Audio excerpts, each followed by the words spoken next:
धर्म सत्य को कहते हैं, है ना? अगर हम धर्म की तलाश कर रहे हैं तो धर्म किसे कहते हैं? अगर हम किसी से ज्ञानवान से पूछें या अपने आप से पूछें, क्या हम इस सच को जानते हैं कि धर्म किसे कहते हैं? जहाँ सत्य है वहाँ धर्म है। जहाँ सच का साथ दिया जा रहा है, जहाँ सच बोला जा रहा है, जहाँ सच काम किया जा रहा है, वहाँ धर्म है। ये है धर्म की परिभाषा। ना कि कोई कास्ट, ना कि कोई जाति, ना कोई जो संसार ने बना दिया है, ये धर्म नहीं है। कोई भी इंसान अगर सत्य बोल रहा है वो धर्मी है। अब हम उसको अब किसी भी धर्म में तोले, जो दुनियावी धर्म है, उससे यीशु मसीह को कोई लेना देना नहीं। चाहे छोटी कास्ट का इंसान सत्य का साथ दे रहा है, सच बोल रहा है, और बड़ी कास्ट का झूठ बोल रहा है, तो यीशु मसीह के नजर में, परमेश्वर के नजर में वो धर्मी है, वो नहीं है धर्मी। जो सत्य का साथ दे रहा है, जो सच बोल रहा है, वो धर्मी है। जहाँ सत्य है वहाँ धर्म है। एक हम लोग अपने क्लास में पढ़े थे कि सच बराबर तप नहीं और झूठ बराबर पाप। अगर इंसान को सच का साथ दे रहा है, सच बोल रहा है, सच के रास्ते पे चल रहा है, तो उसको तपस्या करने की जरूरत नहीं। उसको तपस्या करने की जरूरत नहीं, वही तपस्या ही है, वो कर ही रहा है, वो तप ही कर रहा है, परमेश्वर को ही मना रहा है। अगर कोई इंसान झूठ का सहारा ले रहा है, बेईमानी कर रहा है, रिश्वतखोरी कर रहा है, या दे रहा है या ले रहा है, ऐसा कुछ कर रहा है, तो वो पाप कर रहा है, वो पाप कर रहा है। तो ये है धर्म की परिभाषा। जहाँ सत्य है वहाँ धर्म।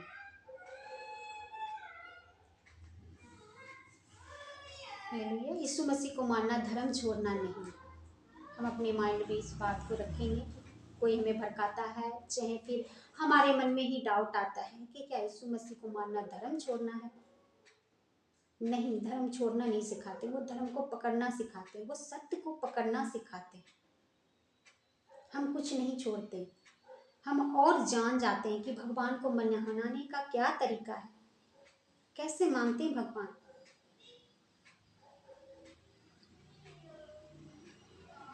सो हम इस चीज को जान लेते हैं और पाप को छोड़ देते कि नहीं, इस छोटी छोटी पाप जो हमें दिखाई देता है, हम सोचते हैं कि बैंक लूटना पाप है, किसी को मार देना पाप है जान से। हम बड़े बड़े पाप को तो याद रखते हैं, पाप गिनते हैं, लेकिन हम छोटी छोटी जो गलतियां कर रहे थे उसको हम कभी पाप ही नहीं गिनते। हम पाप ही नहीं गिनते कि हम बच्चे को डांट रहे हैं, गुस्से से बात कर रहे हैं, हम मिसबिहेव किसी से कर रहे हैं, अपनी दरानी जिठानी में मिसबिहेव कर रहे हैं, जेलसी कर रहे हैं, लड़ रहे हैं, मन में कुरकुरा रहे हैं, तो हम भी, ये भी हम पाप ही कर रहे हैं। हम छोटा छोटा कर रहे हैं तो मटका ही तो भरना है।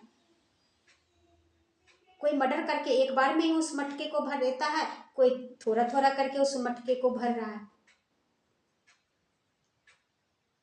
पानी नल से खोले और मटके में एक बार भर लें, भर जाएगा। चाहे थोड़ा सा खोल दें, बूंद बूंद से टपकते टपकते सालों में भरेगा, भर जाएगा। तो जो बूंद बूंद से भर रहा है हमारा, हम उस तरफ फोकस ही नहीं करते, और जो एक साथ गिर रहा है सारा फोकस उसी के ऊपर होता है, सबका ध्यान उसी पे जाता है। फलाना चोरी करता है, वो पाप कर रहा है, फलाना तो डकैती करता है, वो पाप कर रहा है, वो रिश्वत लेता है, वो पाप कर रहा है। हम अपनी तरफ तो देखते नहीं कि हमारा भी मटका बूंद बूंद से भर रहा है, क्योंकि हम उसके ऊपर उंगली उठा रहे। क्या हमने अपने ऊपर झाँक के देखा है? हमारा बूंद बूंद दिखाई नहीं देता है, लेकिन उसका जो नल से खुल रहा है, तेजी से आ रहा है, तो वो सबको दिखाई दे रहा है। सो हम अपने पे फोकस करें, और जब हम ये करने लग जाते हैं, हम पढ़ेंगे प्रेरितों 17:30 में लिखा है,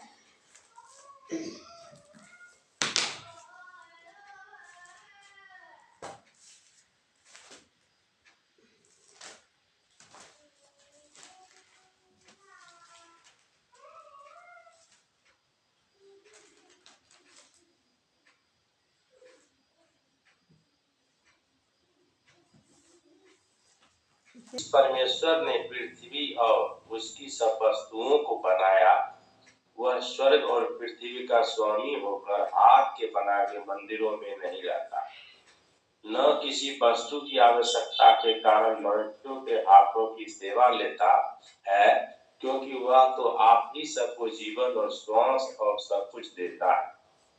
उसने एक ही मूल से मनुष्यों की सब जातियां सारी पृथ्वी पर रहने के लिए बनाई है, और उनके ठहराए हुए समय और निवास की सीमाओं को इसलिए बांधा है कि वे परमेश्वर को ढूंढे और शायद वे उसके पास पहुंच सके।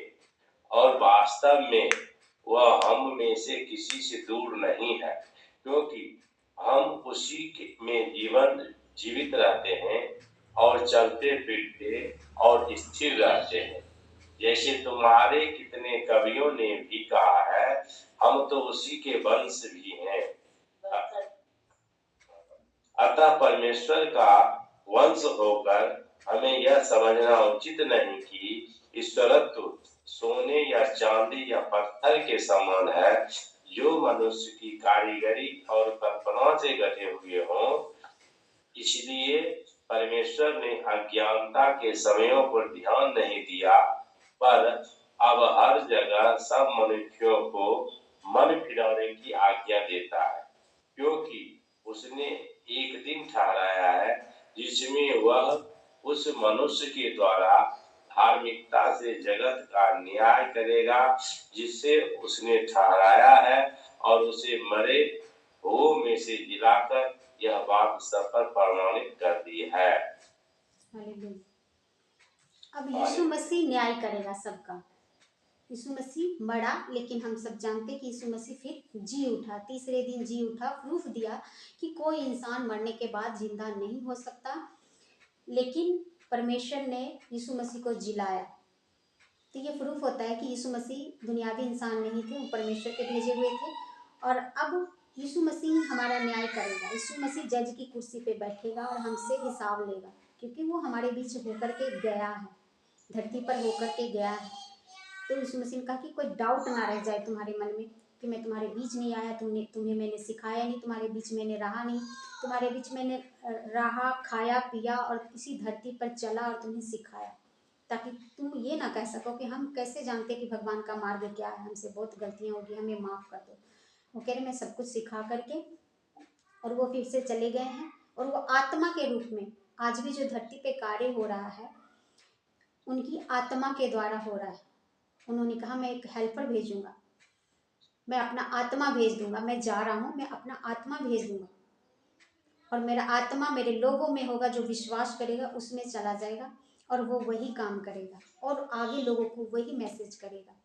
जैसे कोरोना की चेन थी ना, एक दूसरे में फैल रही थी, वैसे ही परमेश्वर का मेरी आत्मा फैलेगी, मेरी आत्मा हर एक मनुष्य के तरफ जाएगी, और जहाँ जहाँ मेरी आत्मा की तलाश होगी, जहाँ इंसान के अंदर भूख और प्यास होगी भगवान की, उसको वो मिल जाएगा। तो परमेश्वर कहते कि मैंने संसार की अज्ञानता पे ध्यान नहीं दिया, लोगों ने ईश्वर तत्व को खोजने की तलाश की। हर एक इंसान के अंदर भूख है, जो किसी चीज को मान रहा है, हम गलत नहीं कह रहे हैं, हम ये जजमेंट कर रहे हैं कि उसके अंदर तलाश है। हर एक इंसान के अंदर भूख और प्यास है भगवान को मानने की और जानने की। तरीका चाहे गलत है, लेकिन भूख और प्यास है, भूख और प्यास है उसके अंदर। तो इंसान क्या किस में ढूंढ रहा है? सोने का कोई बना हुआ चीज, रुपये में, पत्थर के मूर्तियों में। परमेश्वर कह रही ये सब जो क्या है, मनुष्य के हाथ की कारीगरी है, वो आर्ट है, कल्पना है। इंसान मिट्टी ले रहा है और कुछ बना रहा है, उसी मिट्टी से कुछ और भी बनाया जा रहा है, उसी मिट्टी से वो भगवान के रूप में भी कुछ बना रहा है। तो वो क्या है? एक आर्ट है, एक कारीगरी है। अगर आपको पेंटिंग करना आता है तो आप पेंटिंग से फूल भी बना सकते हैं, और पेंटिंग से किसी जिसको आप मानना चाहते हैं कि भगवान है, और उसकी तस्वीर भी बना सकते हैं। तो क्या आप भगवान बन गए? आपने उसकी तस्वीर बना दी। बनाने वाला कौन होता है? सृष्टिकर्ता कौन होता है? जिसने उसकी सृष्टि की वो बड़ा होता है। हम अपने बच्चे से बड़ा हैं, क्योंकि हमें अपने बच्चों की सृष्टि हमारे द्वारा हुई है, तो हम अपने बच्चे से बड़ा हैं। बच्चा हमसे बड़ा कभी नहीं हो सकता। तो हम इंसान क्या भगवान को बनाकर दिखाते कि भगवान हम तो आपसे भी बड़े हैं, हमने आपको बनाया है। मिट्टी से, सोने से, पत्थर से कारीगरी करके हमने आपको बनाया, हम आपसे भी बड़ा हैं, हम ये साबित कर रहे हैं। तो अगर हम ये साबित कर रहे हैं तो इसका मतलब वो मूर्ति तो पूजने लायक नहीं है, हम ज्यादा पूजने लायक है क्योंकि हमने बनाया उसे। जो इंसान ने बनाया वो ज्यादा महान हो गया ना। फिर यहाँ पे यीशु मसीह कहते कि इस तरह, इसलिए मैंने 30 में कहते इसलिए परमेश्वर ने अज्ञानता के समय पे ध्यान नहीं दिया। ऐसी चीजें जो लोग कर रहे हैं, गॉड जो, अगर हम सच में गॉड को ढूंढ रहे हैं तो गॉड ऐसी चीजें पे ध्यान नहीं दे रहा है, परमेश्वर ऐसी चीजों पे ध्यान नहीं दे रहा है।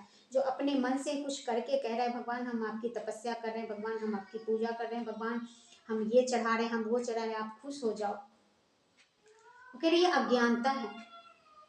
आपका बच्चा पढ़ने के नाम पे खाली किताब खोल के बैठेगा और आपको लगेगा मेरा बच्चा बहुत पढ़ रहा है, बहुत पढ़ रहा है, लेकिन जब रिजल्ट आएगा, जब पेपर होगा, असली परीक्षा तो तब होगी। हम खूब पूजा पाठ कर रहे होते, लेकिन जब हमारे जीवन में दुख और तकलीफ आता है, तब हम जब रियल में तराई तराई करते और कहते कि हमने तो आपकी इतनी पूजा की, आप मेरी मदद करो, तब उधर से बैक रिटर्न जब हमारी मदद नहीं आता, तब हमें पता चलता है।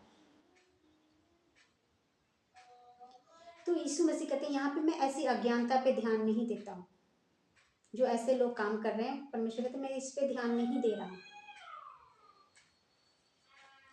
हर एक मनुष्य को मन फिराने की आज्ञा देता है। मन फिराओ, जो तुमने कुछ किया है अब मन को इधर लाओ, अब तौबा करो, अब माफी मांगो कि हमसे जो हो गया सो हो गया, हम अज्ञानता में। प्रभु कहते मैं माफ करने के लिए तैयार हूँ। मैं कहाँ कह रहा हूँ कि मैं तुझे माफ नहीं करूंगा, कितना भी बड़ा क्यों ना गलती तुमसे हो गया है, मैं माफ करने के लिए तैयार हूँ। अब मन को फिराओ, मन को कंट्रोल करो और मन को मेरी तरफ लाओ। तब तुम नहीं जानते थे, अब तुम जान गए, अब मेरे तरफ लाओ, मन को फिराओ, मतलब पाप को छोड़ो, अपने मन को कंट्रोल करो। जो तुम करते थे, लड़ाई झगड़ा क्लेश, जो तुम्हारे अंदर बुरा स्वभाव था, उसको निकालो। अब मन को फिरा लो, मेरे तरफ आओ। पाप को छोड़ने के लिए कहते हैं, बुराई को छोड़ने के लिए कहते हैं यीशु मसीह।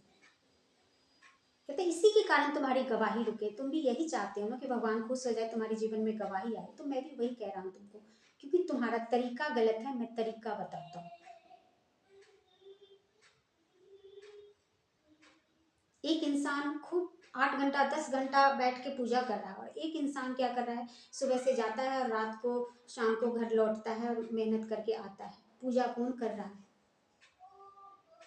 देखने में पूजा वो कर रहा है जो 8 घंटा बैठा हुआ है, लेकिन रियल में पूजा वो कर रहा है जो मेहनत करने गया अपने बाल बच्चों के लिए। तो यीशु मसीह हमें ये रियलिटी दिखाते हैं कि पूजा के नाम पे ढोंग मत करो। उसका बच्चा भूखा रह जाएगा, तुम्हारा बच्चा पेट भर खाएगा, तुम शुक्र मनाओगे कि मालिक आपने हमारे बच्चे के लिए आज इंतजाम किया। हाथ पैर हमें हिलाना पड़ेगा, बैठे कुछ नहीं है।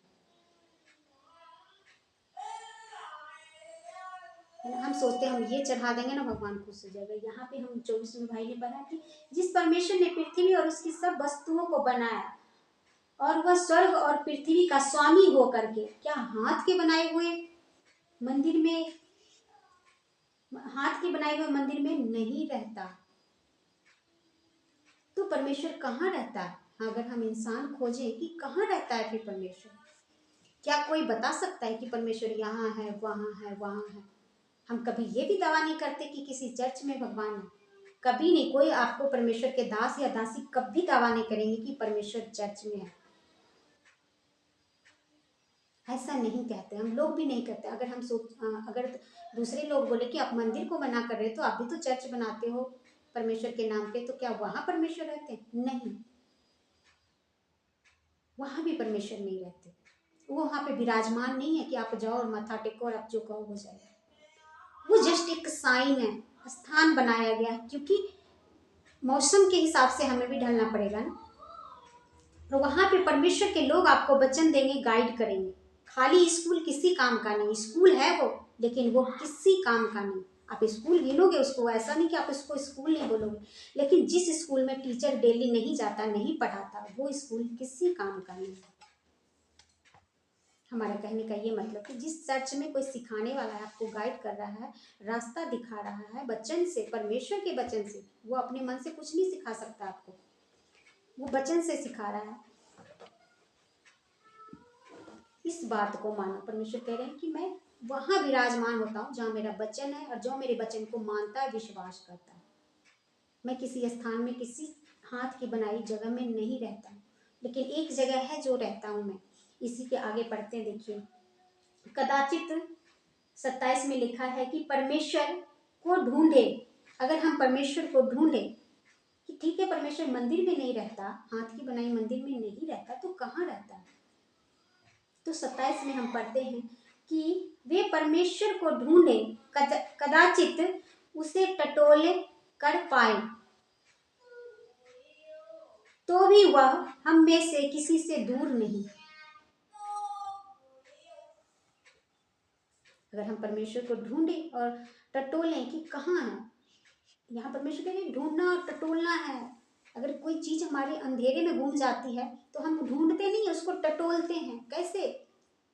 हाथ भी फैला देते हैं कि कहीं तो मिलेगा, किसी तरह तो मिलेगा। दिखाई नहीं देता अंधेरे में, तो क्या करते हैं हम टटोलने लग जाते हैं, अपने पूरे हाथ को बिछा देते हैं कि कहीं तो होगा जो हमारा सामान गुम गया है। तो यीशु मसीह यही हमें सिखा रहे हैं कि आप टटोलो अपने हृदय को, अपने मन को। कदाचित तुमसे वो दूर नहीं है, तुम्हारे पास है वो, क्योंकि हम उसी में जीवित रहते हैं। हम उसी में जीवित रहते हैं, उसका आत्मा हमारे अंदर है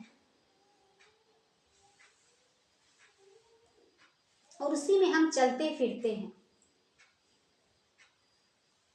हम उसी के वंशज हैं,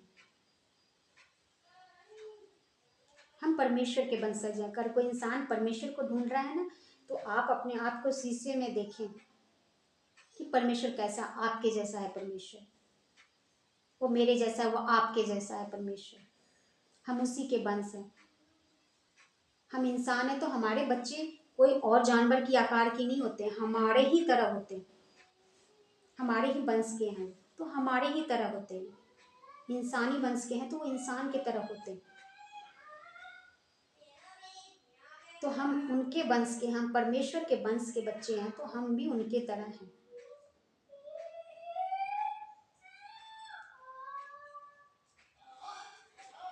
परमेश्वर ने कहा मैं मनुष्य को अपने स्वरूप में बनाऊंगा, अपने स्वरूप में बनाऊंगा, जैसा मैं हूँ वैसा बनाऊंगा उसको। तो उसकी आत्मा हमारे अंदर है, उसका स्वरूप हमारे अंदर है। तो हम अगर ढूंढ रहे परमेश्वर को, परमेश्वर को मैं तुम्हारे अंदर हूँ, अपने हृदय से बात करो, मैं तुम्हारे अंदर हूँ। तुम्हारा स्वभाव कैसा है, वैसा ही परमेश्वर का स्वभाव है। हमारा स्वभाव कैसा है? क्या हमारे अंदर दया नहीं है? हर एक मनुष्य के अंदर दया भरी हुई है। कूट कूट के भरी हुई है दया। तो ये कहाँ से आया ये गुण? ये परमेश्वर का दिया हुआ गुण है, क्योंकि ये गुण परमेश्वर में है। हमारे अंदर जो गुण होता है ना, हमें बच्चे को ज्यादा सिखाने नहीं पड़ती है, वो ऑटोमेटिक जाएगा। वो 4 पैर पे नहीं चलता, वो 2 पैर पे ही चलेगा। वो हाथ से ही खाएगा, मुंह से नहीं खाएगा, उसको सिखाना नहीं पड़ेगा। वो हमारा गुण, हमारा स्वभाव ऑटोमेटिक उसके अंदर जाएगा। तो परमेश्वर का गुण और परमेश्वर का स्वभाव हमारे अंदर ऑटोमेटिक है। लेकिन जो कुछ स्वभाव है बुराई के कारण, पाप के कारण हमारे जीवन में आ गया है, वो परमेश्वर कहते हैं छांटने के लिए, क्योंकि वो हमारी गलती से नहीं आया है। जब आप उत्पत्ति पढ़ेंगे तो उसमें लिखा है कि जब परमेश्वर ने सृष्टि किया था, तो मनुष्य को जब बनाया परमेश्वर ने, तो एक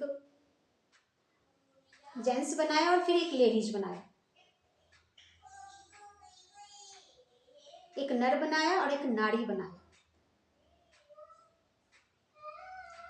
और उस नारी ने कुछ गलतियां की, परमेश्वर ने जो नहीं करने के लिए बोला था वो किया।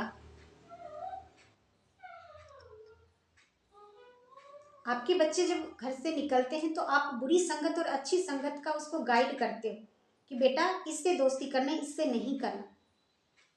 उसी तरह परमेश्वर ने उसको सिखाया कि नहीं ये करोगे तो तुम गलत हो जाएगा, तुम ये मत करना। लेकिन औरत ने, नारी ने वही किया, आज्ञा को तोड़ दिया। और उसके कारण पूरी पृथ्वी में पाप फैल गया। जैसे कोरोना का चेन आया था तो एक को कोरोना हुआ था और वो सब में फैल गया, ऐसा नहीं कि सबको हुआ था, वो फैल गया। उसी तरह उन्होंने जो गलती की है उनके ब्लड में वो गलती आ गई और वो ब्लड से सब में फैल गई, क्योंकि उनके द्वारा ही पृथ्वी पे पूरे लोग फैले दुनिया में, वो 2 के बाद तो सब में फैल गया ऑटोमेटिक। उसके कारण हमारा स्वभाव कई बार हर एक के अंदर देखिए ये बुरा स्वभाव भी होता है, हमारे अंदर जेलसी भी होता है, हमारे अंदर गुस्सा भी आता है। जो भी बुराइयां वो हर एक इंसान के अंदर वो भी है। जो परमेश्वर वाला गुण है वो भी हर एक इंसान के अंदर है और जो बुराई वाला गुण है वो भी हर एक इंसान के अंदर है। बुराई वाली गुण क्या है? क्रोध, पाप, गुस्सा, झगड़ा, ये हर एक इंसान के अंदर है। कौन इंसान है कि आज ये बोल दे कि मैं ये नहीं करता? हर एक इंसान करता है और परमेश्वर वाला भी गुण हर एक इंसान के अंदर है। तो यीशु मसीह जब आए तो सिर्फ यही क्लियर किया कि अब इसको छोड़ दो, मन फिरा लो, अब मैं आ गया हूँ, तुम्हारी गलतियों को मैं माफ़ कर दूंगा और तुम्हारे जीवन में जो भी उसी के कारण, हमारी इस बुराई के कारण हमारे जीवन में दुख और परेशानी और चिंता चल रही है, तो कह रहे उसको छांट दो, मैं तुम्हारी मदद करूंगा। छांट तुम खुद भी नहीं सकते हो, तुम खुद छांट भी नहीं सकते हो। अगर हम खुद छांट सकते थे तो हम ना चाहते भी हमसे वही गलतियां होती है। और जब यीशु मसीह हमारे अंदर आता है तो वो ऑटोमेटिक होने लग जाता है। जैसे भाई सच्चिदानंद कहते हैं कि मैं पहले गाली देता था, अब ये नहीं देते। इनकी वाइफ गवाही दे रही थी कि मेरे हस्बैंड अब नहीं देते। वो चाहे किसी को डायरेक्ट नहीं देते थे, लेकिन एक नेचर इनका, एक स्वभाव बन चुका था। अब कैसे बदल गया? अब कैसे बदल गया? ये ऐसे बदल गया कि जब इन्होंने यीशु मसीह पे विश्वास किया, यीशु मसीह इनके जीवन में आया, तो यीशु मसीह ने वो निकाला। इनको निकालने की जरूरत नहीं पड़ी। अगर इनको निकालना था तो इनको तो पता था, ये बच्चे नहीं थे। समाज के कारण या जानबूझ के या गलती से भी इनसे हो रहा था तो हो रहा था, तब ये इनसे नहीं निकल रहा था, ये अपनी बुद्धि से उसको नहीं निकाल पा रहे थे। लेकिन जब यीशु मसीह आया तो कैसे निकल गया? ऑटोमेटिक कैसे निकल गई? अब भजन कैसे गा रहे, कैसे चेंज हो गया?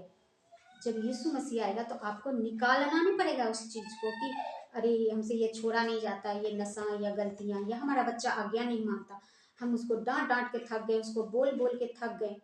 आपको नहीं करना पड़ेगा फिर कुछ, आपको खाली विश्वास करना है, उसके ऊपर चलते जाना, उनका ध्यान करते रहना, उनका भजन करते रहना, बाइबल पढ़ते रहना, और ये सब अपने आप होता रहेगा। वो करेंगे, वो करेंगे। हमारी ताकत से नहीं हो सकता, उनकी ताकत से हो सकता है। ठीक है। सो आप सब ब्लेस हो यीशु मसीह के नाम से। सो हमने जाना कि